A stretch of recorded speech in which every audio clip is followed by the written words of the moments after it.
Good morning. It's June 18th, 2017. I thought I would give a little weekly progress update on the pumpkin patch and kind of what's been going on. So this is the Captain Jack, and as you can see, we had a bunch of rain, which really got things going, but it also brought out a little pest. I believe these were probably slugs. Didn't really do too much damage though, so I wasn't too worried, but I did find one and it no longer lives. I had another problem as well. Remember the last video I said that I tried twisting the plant and it sort of reacted in a weird way, so I was gonna try the stake method of training the vines. And combined with the rain and combined with probably me being a little too aggressive with the stakes, I ran into that. So I've been keeping it dry because we did have a couple more days of rain after that, and I put a little foil tent over it.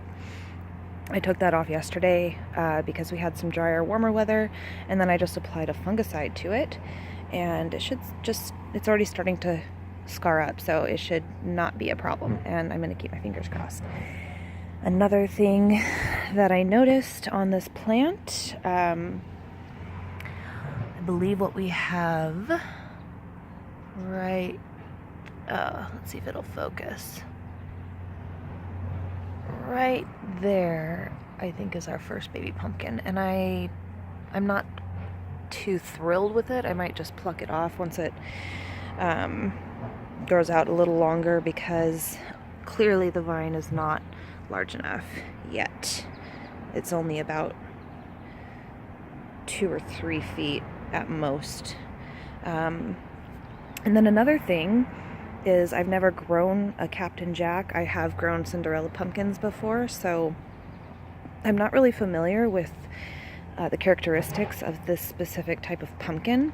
But I've noticed that all the leaves, when they come up, they start out like this, and then they kind of move to be a little bit like this, where it's like a iridescent kind of look, and then they kind of normal out, like this one. So I'm not really concerned with that at all. It looks, you could see this one too, the first one that's touched the ground for me, this one has that sort of iridescent look to it. But yeah, they all start out with this kind of discoloration, and then they grow up. This one did the same thing. So, but overall, I'm pretty happy with the growth of this pumpkin.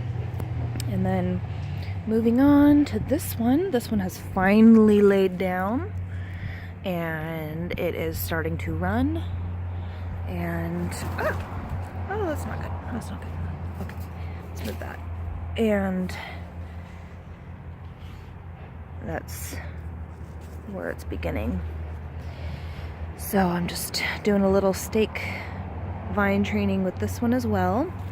And the leaves on this guy are much more thick and feel stronger and healthier to me, again, but they're two different types of pumpkins, so but you can see how much taller this guy stands up compared to this one.